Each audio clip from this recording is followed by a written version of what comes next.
My name is Robert, and we are happy to introduce you today to Mike. Mike has been a friend of mine. I met him earlier in the year, last year in 2024. And he's been a blessing to us in what we do here at Outreach 419. And he wanted to sit down today and just talk about a little bit of his story. And I am so happy to just sit down and give you the space to run through your journey from where you've been, because we've traveled some of the same paths, but you've been through it and you made it through it. And I find that inspiring. And so I'm happy to have you out today and happy that you're taking this step. I think it's a beautiful thing. Thank you. So yeah, I just wanted to come out and share my experience, strength, and hope. So pretty much where I started, I didn't really grow up in an abusive home. It was more, I grew up where I always felt alone. Were you here in Michigan or? So I grew up here in Michigan. My parents separated when I was very young. Okay. My father raised me. My mother, she struggles with addiction.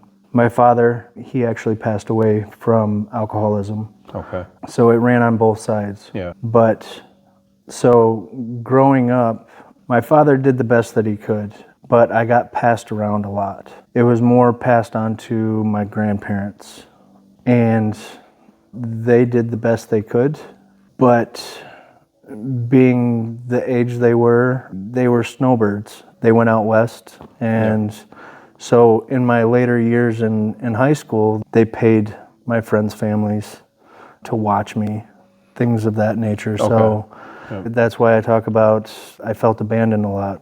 So growing up that way, I always felt alone. It's hard to feel like you have your own space, I would think, as a kid, like your own room or your whatever. Right. Yeah, because I was an only child and I was an only grandchild as well. Okay.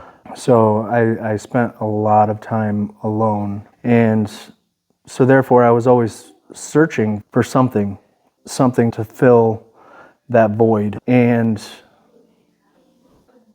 so I did a lot of traveling between here and out west, because my mother, she lived out west, out in Vegas. And so I would travel out there every summer. I always remember, like I said, feeling alone. And people talk about that first drink, that sense of ease and comfort. For me, I actually I can remember at such an early age to where I was at the bowling alley with my dad, literally chasing him around.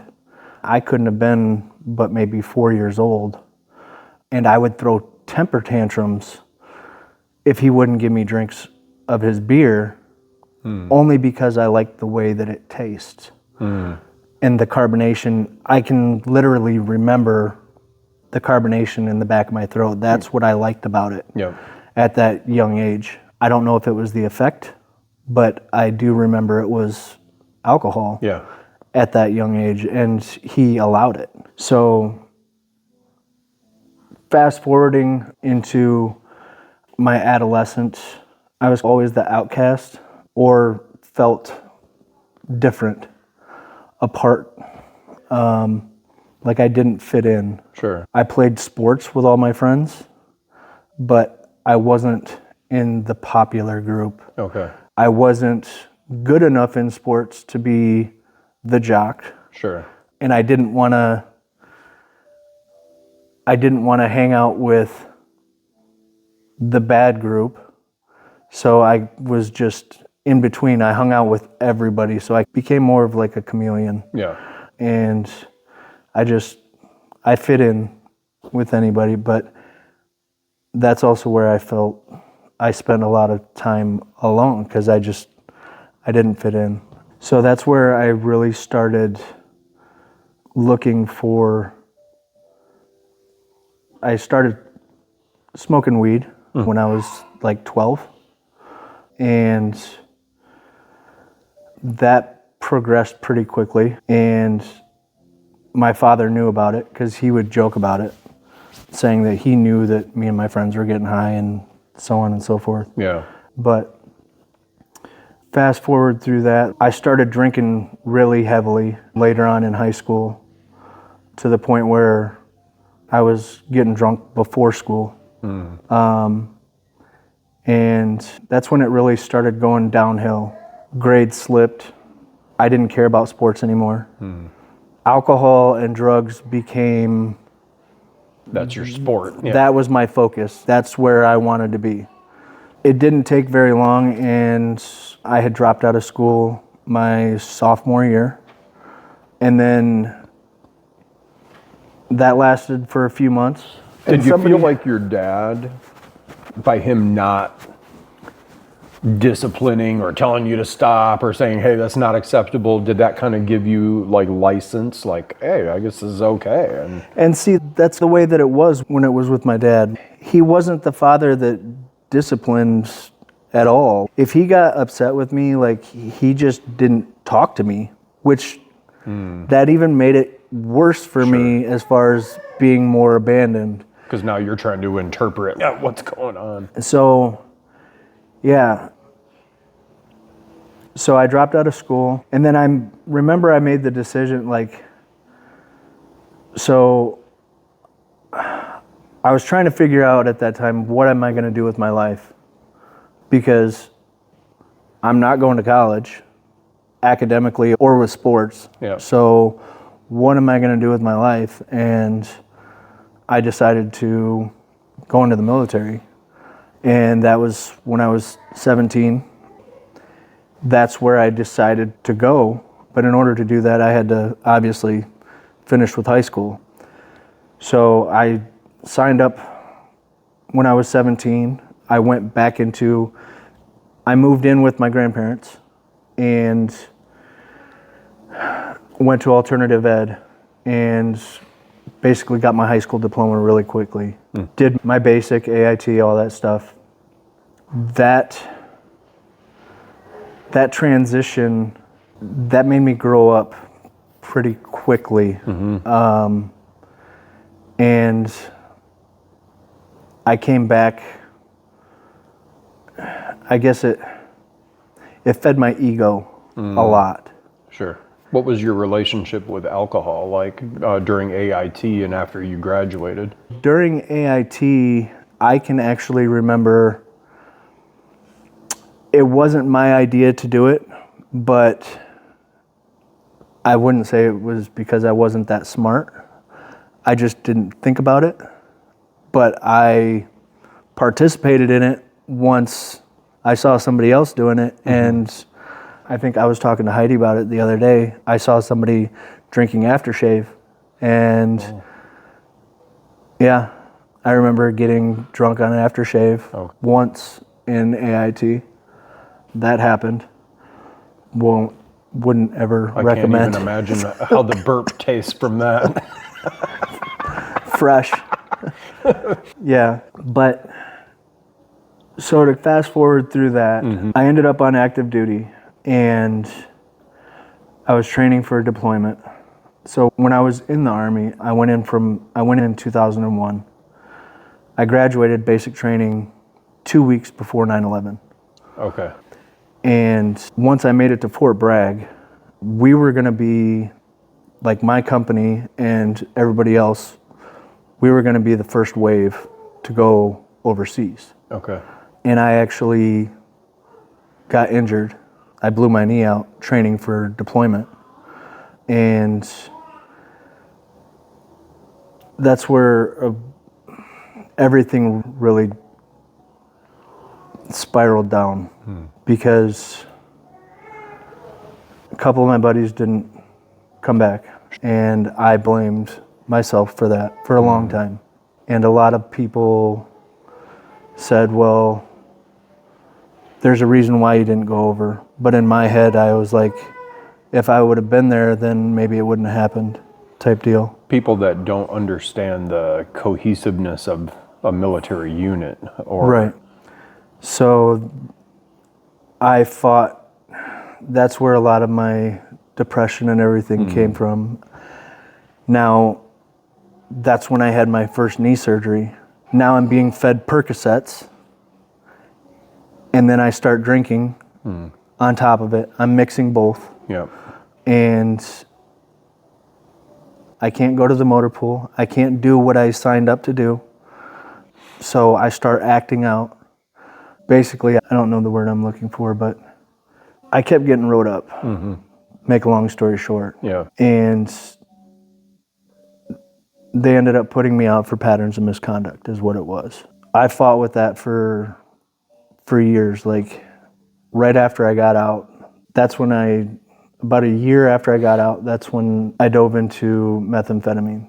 Okay. So if I rewind the tape, when I was 15, on one of the trips that I went to go and visit my mother, Yep.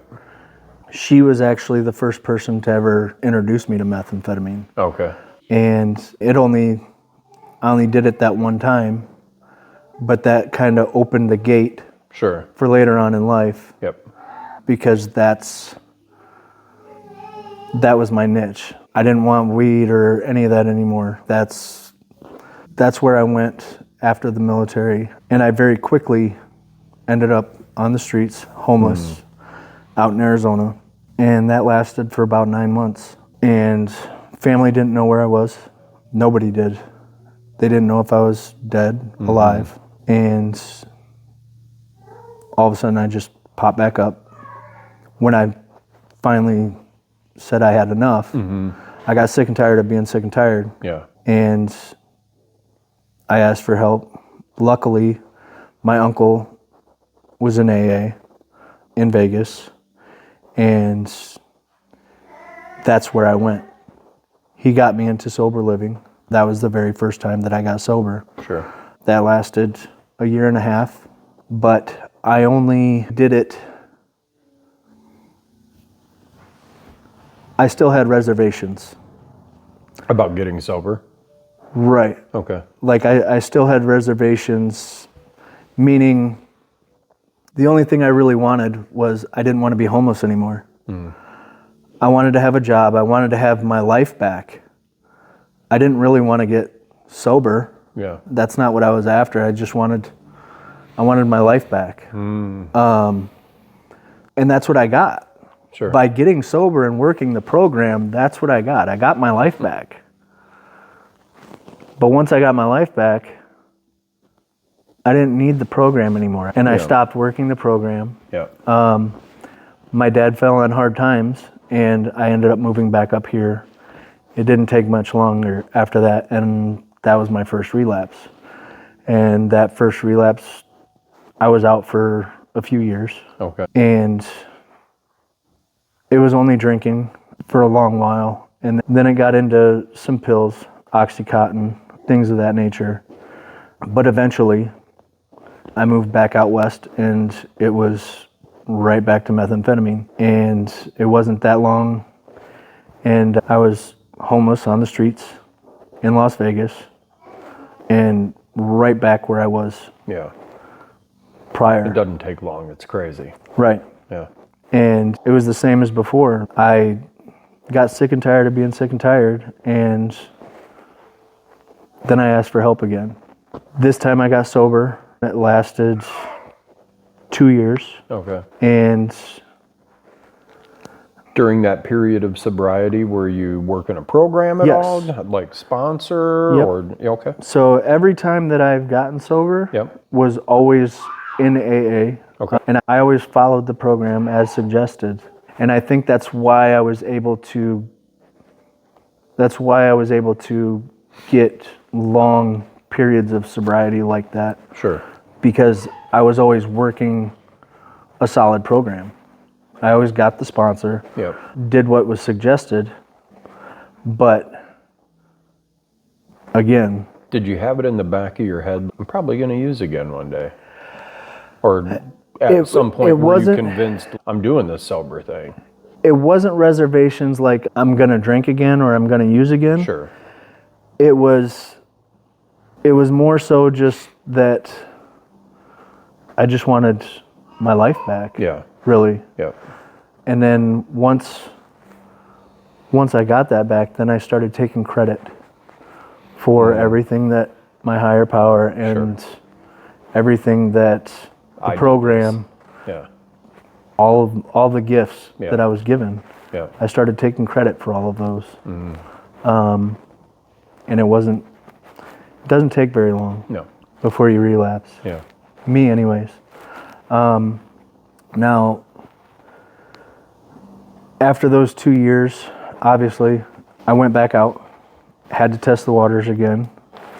What were the circumstances leading up to that relapse? That one, I had actually just found out. That's when my son's mother was pregnant, and I ended up going back out.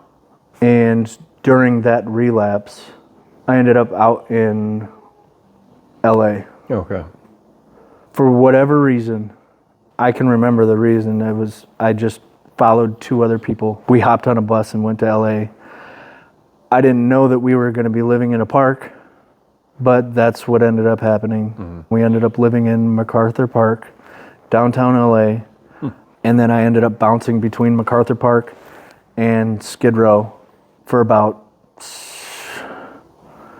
I want to say about 8 months, somewhere right around there. And it's no joke on Skid Row. Oh, absolutely not. Yeah. Like, I've been to some very scary places. Yeah. And that place at 3 a.m. is I've seen some video, and I don't no even know joke. How do you go to sleep? You don't. Yeah, I know. You don't, like 'cause you literally you go to hear sleep, people. you get robbed or stabbed or. Yeah, like you hear people screaming. Yeah. Like you'll hear grown men screaming at 3 a.m. like. Yeah. Blood curdling. Yeah. Yeah.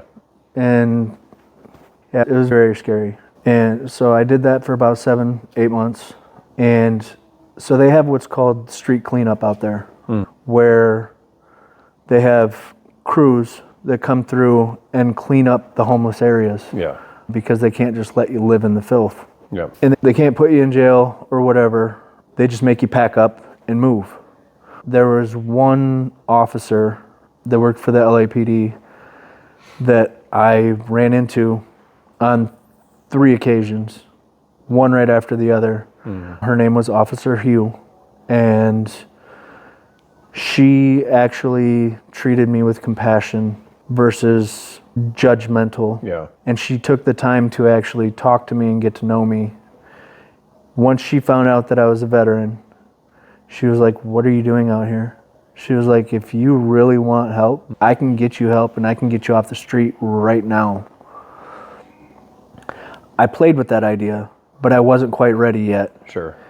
And she was like, after that 3rd time, she was like, "If you want help," she said, "meet me at the Rampart police station at 8 a.m. Monday morning." Yeah. 7:30 Monday morning came around, and I'm in my tent in MacArthur Park, and there's a couple other people there, and I'm like, "You guys watch my stuff. I'll be right back." I have to go, and my intention, I was only going to go and get information on what she had. Yeah. And then I was going to come back and continue doing what I was doing. So I went to the police station, talked to her, and then there was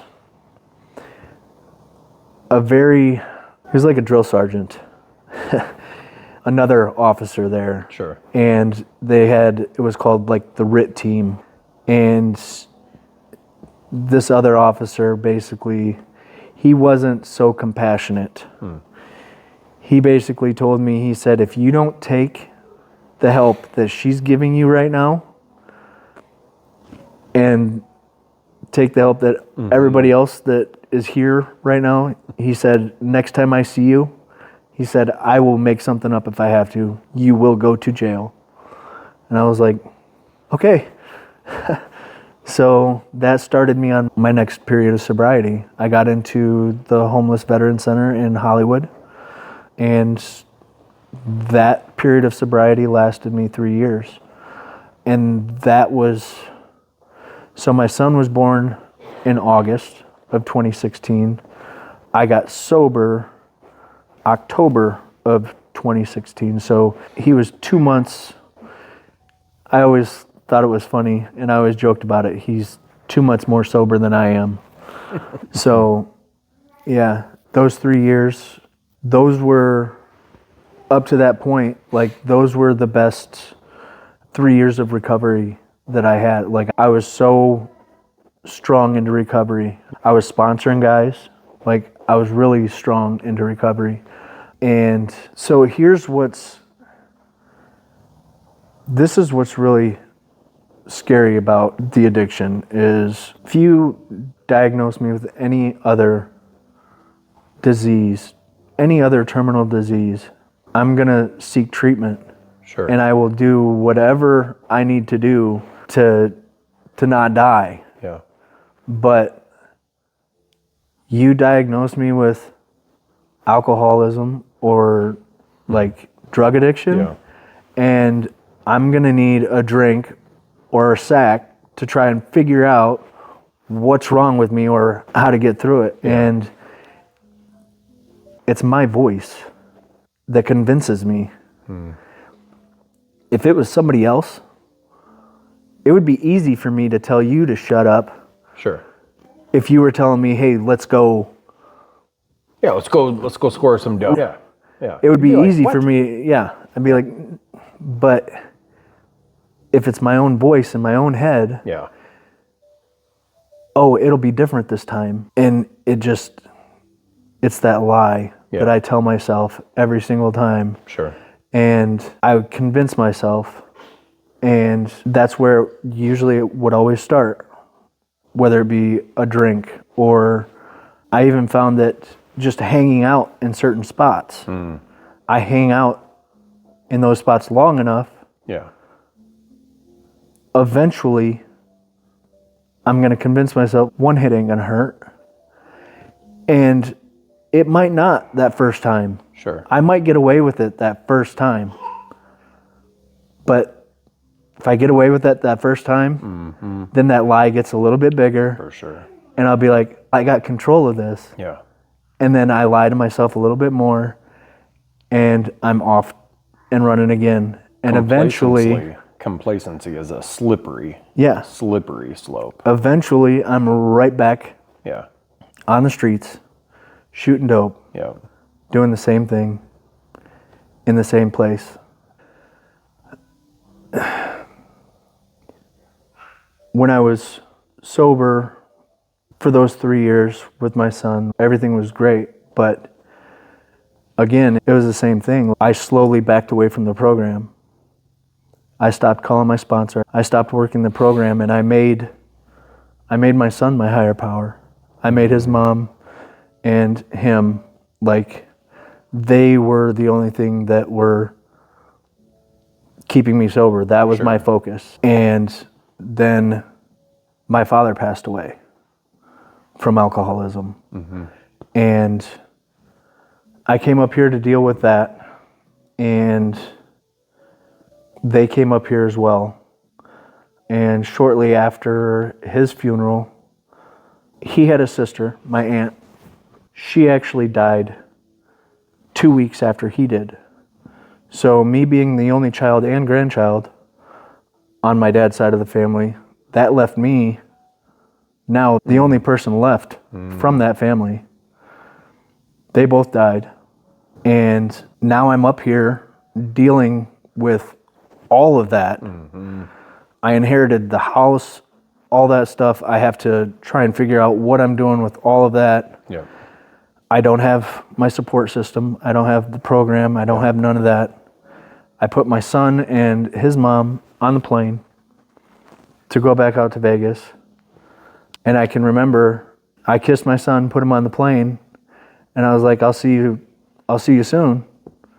And without even thinking, as soon as I left the airport, I called a good friend of mine that I hadn't seen in years up here. And because I didn't have nothing to do. Yeah. And I went over to go hang out with him. I didn't know that he was selling dope, but he was selling dope. And so I didn't have any intention. That's not what I intended on doing, but I put myself in that situation. Yeah. I found myself in that situation without any program, without a support system, and with everything else going on. And it's just like they say in the big book. Now I'm beating on the bar again, asking myself, how did this happen? Yeah. And now I'm full of shame, remorse, guilt, everything. And that kept me out for a long time, because I walked away from my son. I walked away from all of that, because now my addiction really took hold, stronger than it ever had before. Because it even talks about it in the Bible, how, and I think Heidi actually was talking about this in last week's service, when the son inherited his inheritance and he squandered. Yeah. That's exactly what happened. Was I inherited my inheritance. Yeah. And I literally went to the walls, like everything. I see some prodigal son parallels. Like literally everything. So that added to that shame and guilt and remorse, because so by the time everything was said and done, because I burnt through all the money, the house, all the family heirlooms, I literally lost everything except the clothes on my back. Yeah. And that includes my father's ashes. They were in one of the storage units that I lost because I was too busy paying attention to other stuff. Yeah. And just didn't pay on a storage unit, and it got auctioned off. Yeah. I guarantee your dad has forgiven you for that. So all of that guilt and shame kept me out for a really long time. And like I was out for 4 years in that relapse. And I spent a lot of time in isolation, just using just myself and my dog. We traveled a lot of places, just going to like Iowa, all sorts of different places, like I said, but I got really lonely. And that's where I can remember I really saw the powerlessness in my addiction. I had admitted I was powerless before, every time that I had gotten sober before. But this is where I really, really witnessed how powerless I was. Because I remember multiple times, literally blood just running down my arms. And I would pray. I would literally pray to God just to let me hit one more time, and I'd be done. Yeah. Let me get high one more time and I'll be done. I promise. And sure enough, I'd get high, and then I'd be at it for the next 3-4 days. And somewhere along the line, I'd be right back in that same situation again. Yeah. Over and over. It just kept repeating. I got you on the next one, God. Yeah. And so I witnessed just how powerless I was. I couldn't stop. There was absolutely no way that I could stop on my own. Yeah. Because even though I was praying that I would stop, even with those prayers, at the same time I had the thought in my head, I'm like, I can't stop. I'm not going to stop. So that's when I started. My only way out, the only way that I saw a way out, was suicide. And my birthday was coming up. And I made the decision, if I spend another birthday by myself, then my birthday is the day that I go. And I remember sending out quite a few very, what's the word I'm looking for? I was really looking for, basically, I was offering people money, drugs, anything just to come and hang out with me on my birthday. So the day before my birthday, I went and checked in to the hotel. Yeah. Very methodically. I went and dropped off my dog, and I picked up my gun, picked up all my drugs. Yeah. I had one other person with me that was helping me try and find somebody to go hang out with me at the hotel. Sure. And didn't have any luck. But I kept explaining, look, I have a taillight out. Can't be driving after dark. It ended up being like 11:30 at night, I think was about the time it was. That's what happens on tweaker time, right? It's And yeah. on my way to go and drop this person off, on my way to the hotel, because by this time I made up my mind. I'm like, by myself. Yeah. I knew what I was going to do. Yeah. I was going to go there. I was going to get as high as I could. And that was going to be the last time anybody saw me. And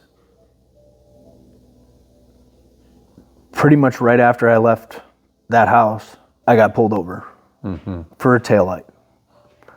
Cop didn't even have to say anything. As soon as he came up to my window, I already knew that was God's. Yeah. That was his divine intervention in my life. Again, because it had already happened when I was in LA. Yep. It had already happened multiple times in my life. And here he was again. Recognizing this, I immediately told the cop, like, I wasn't messing around with him. I was like, I have felony warrants, I have drugs and a gun in the back. And the look on his face, he was like, I'm going to have to ask you to step out of the vehicle. Yeah. And I was like, all right, let's go. Thank you for being honest, but Right. yeah. That was the beginning of, that was my first surrender of this recovery. Sure.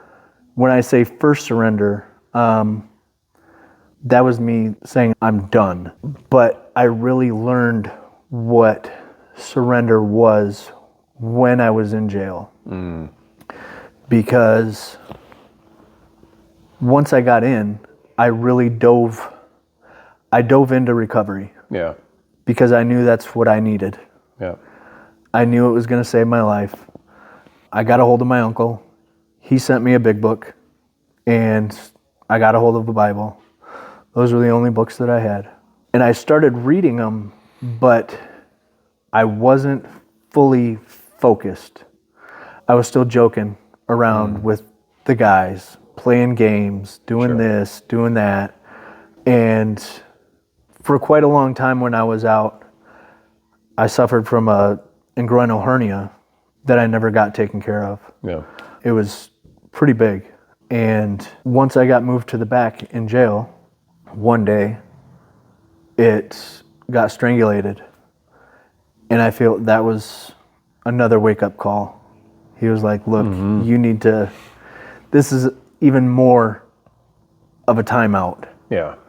So I was rushed out for emergency surgery and had my surgery. That put me into isolation in the county jail because I couldn't be around anybody else. Yeah.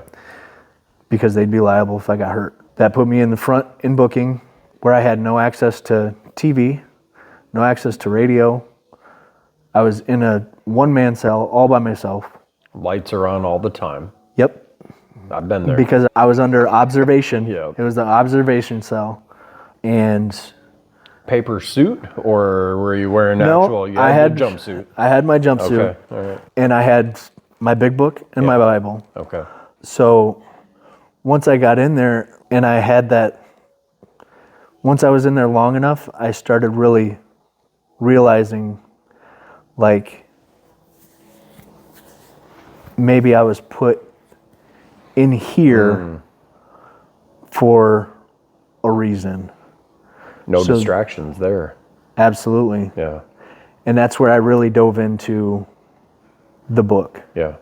And I read the book a couple times. Sure. In there. Really dove into the Bible. The story that I really related to in there was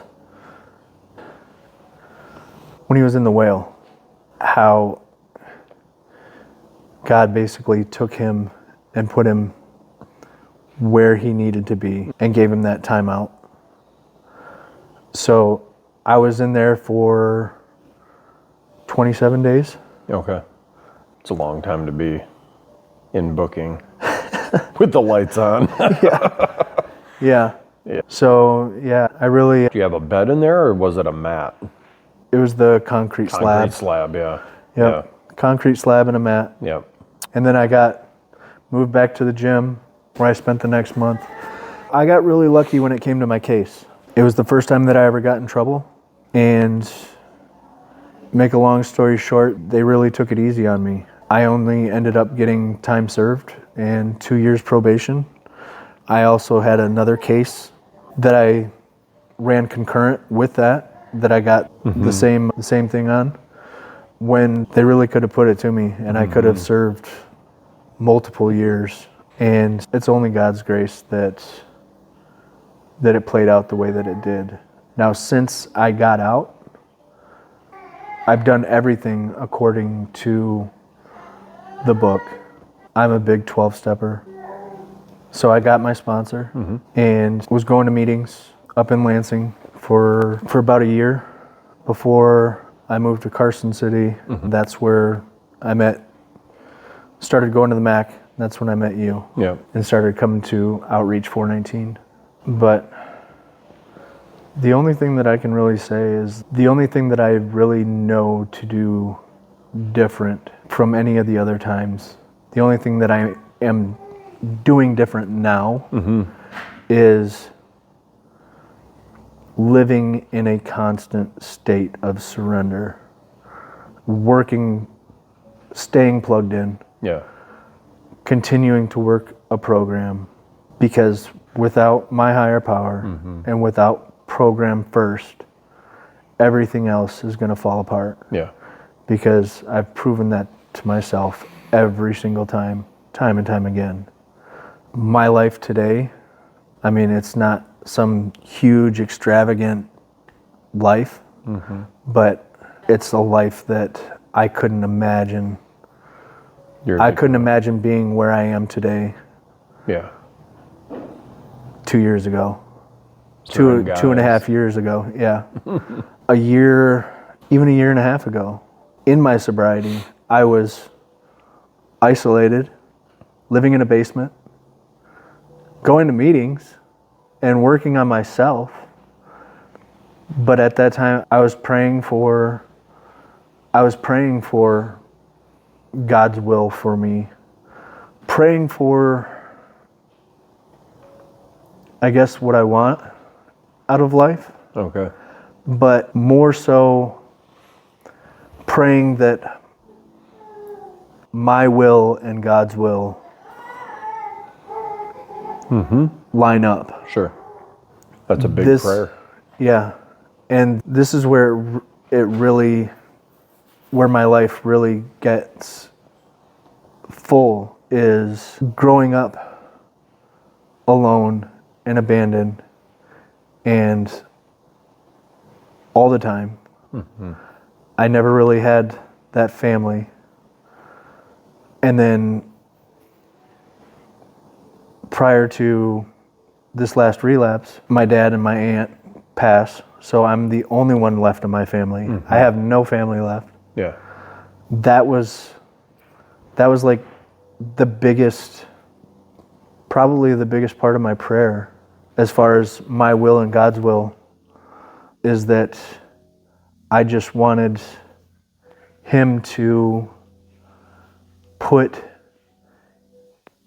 my ideal person in my life and the family that he wants for me to have. Yeah.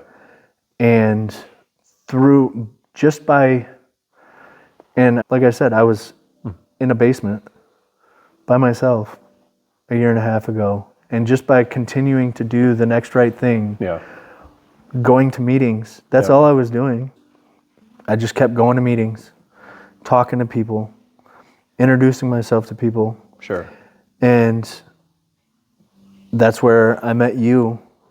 And then I got baptized and out at Cowboy Church. Now, he didn't just get baptized. We were outside at a fairgrounds and he got baptized in a horse trough. If you're going to go, you might as well go big, right? Right, right. But today I actually have family. I actually met somebody in the program, and her daughter and her son. Yep.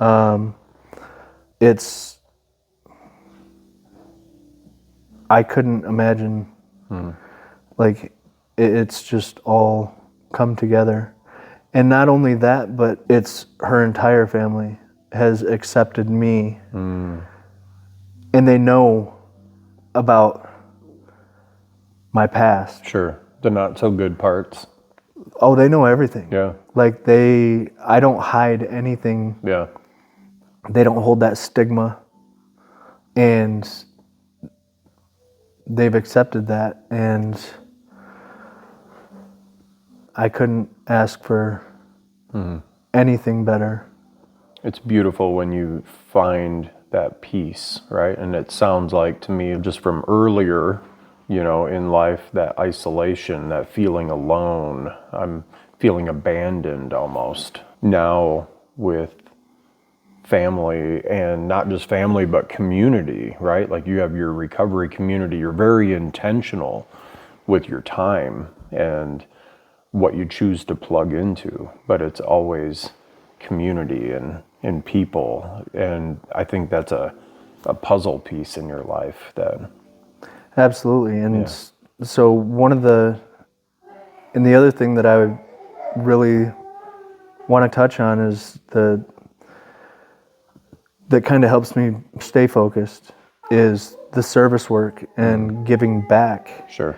Because I remember when I was out in LA and there were groups that would come out with hot meals. Yep. And they would just literally take their own personal time to come out and talk to individuals, and wouldn't try to coerce them into religion or anything. They just wanted to talk to you and show you that compassion. And that really stuck with me. It's amazing what treating somebody like a human will do.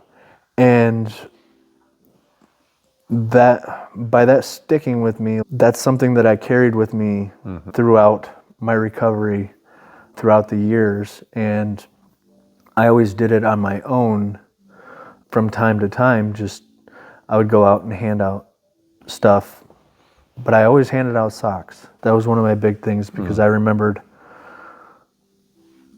I could never keep a clean pair of socks when I was out there. Yeah. And so I know how important that is. And it was always a dream of mine to one day maybe have it become something. Sure.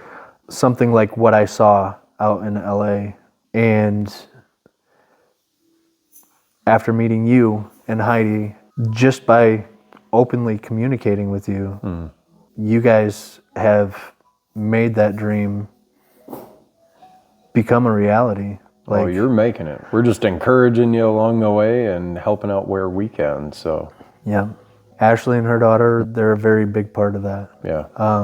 Without them, I don't think I'd be doing any of it really. Yeah, it's But beautiful. yeah. It keeps you grounded. It keeps you involved, and it puts your 12th step into practice. Absolutely. And the thing that going out and doing that, getting that one-on-one time with those individuals, Sure. doesn't only,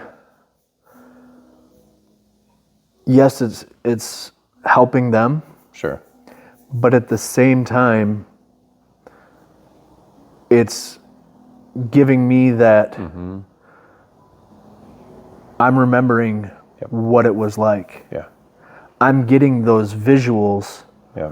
I'm getting those flashes or whatever. This is how close I am. Going, Like- if I go back, this is what happens. Absolutely. Like, I've come across a few people already where I approached their tent and I saw right inside their tent, and I'm like, it took me right back immediately. I'm like, I saw the egg crate. I saw just the very few little items that I saw on the inside. I'm like, I remember living just like that. Yeah. And it's absolutely nowhere where I want to be back to. But that's not why I do it. Sure. But yeah, I just really hope and pray that we get enough people involved and the word gets spread and this thing really blossoms into what I envision. Because eventually I'd like to have a bus Sure. to where we have Yep. a community of people that go out and do this. Yep. Have all your supplies on the back of the bus. You can get your bags ready. Yeah. Take out a few seats. Got a little workstation back there. But it's all in it's all in his time, Sure. and whatever his will is. Yeah, that's my story. If you were to look back, what's a lesson that you would say, what's a lesson that you've learned that if somebody's just starting out, maybe somebody's in the midst of just going through it right now, and they're watching this, somehow they came across this silly video watching two dudes talk about life. What would you say to that person today? In the midst of going through, In the midst of going through addiction, in the midst of going through just life is a mess. Nothing's fitting. They don't. So one thing that really, and this was told to me by my uncle the very first time that I got sober. And his words to me were, and I've actually heard many other people say it in the recovery program, if you really want your life to change, give it a try. Yeah. You literally have absolutely nothing to lose. If you give it a try, I guarantee you within 30, 60 days, if you really give it a full effort, if you don't see a drastic change in your life, you can go back to smoking dope. Sure. You can go back to drinking. You can go back to living the way that you were living. It's waiting for you. So, Yep. because, and the other thing, I was actually talking to my sponsee about this the other day too, is that usually it's that amount of time to where if somebody actually comes in and puts forth the effort, Yeah. that will ruin their drinking and using for the rest of their life. Sure. Because if they're coming in, obviously they think they have a problem. Sure.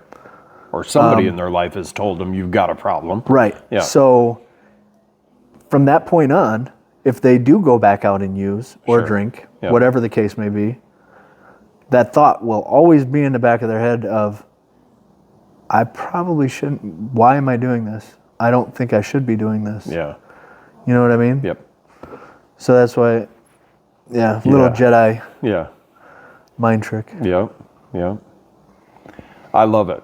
I love it. And I'm proud of you for where you're at today. I think this is the beginning in a lot of ways of your story. I think that you've got a good foundation from things that you've learned along the way. But I think how you're plugging in now and how there's other pieces of your life that are feeling more complete. I think your journey is just beginning. And I'm honored to be a part of it.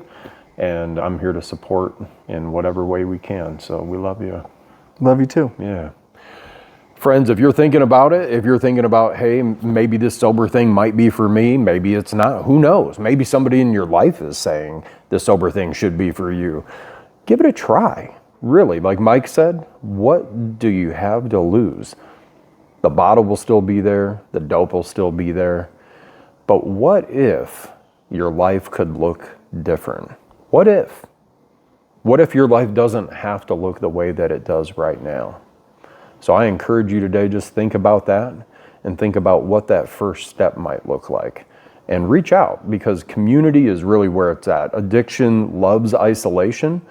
And one of the keys to that, to breaking that, is getting out of your comfort zone and reaching out in community. And if you're in the Michigan area, in Greenville area, Outreach 419 is always here, but there are agencies and organizations all over the place that are here to support and meet you where you're at on your journey. So wherever you're at, I wish you the best. And Mike, it's been a pleasure, and look forward to doing this again. Absolutely. All right. Thank you.